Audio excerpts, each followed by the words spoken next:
ঠাকুরের জন্য অলরেডি বেরিয়ে পড়েছে ভ্যানের শর্ট বলে আমরা যাচ্ছি হেঁটে। এই দেখো আমরা এখন হেঁটে যাচ্ছি আর বাকিরা সবাই সামনে চলে গেছে যেহেতু ভ্যানের শর্ট হয়ে গেছে। ভ্যানে আমাদেরকে ধরেনি।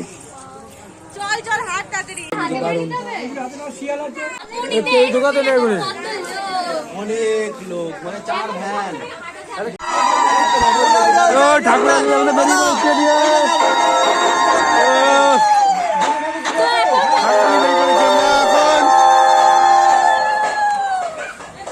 गाड़ी से ज्यादा तेरी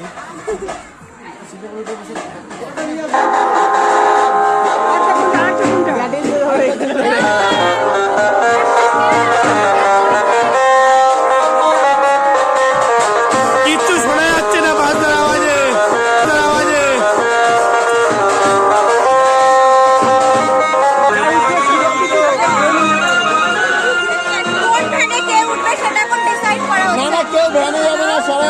হেঁটে যাবো সবাই। একটা ঠাকুর ওই ভ্যানে আর একটা ঠাকুর এই ভ্যানে এসছে। বেরিয়ে পড়েছি অলরেডি ঠাকুর নিয়ে। সামনে একটা ভ্যান চলে গেছে আর পিছনে একটা ভ্যান রয়েছে। এই দেখো কত লাইন পড়ে গেছে।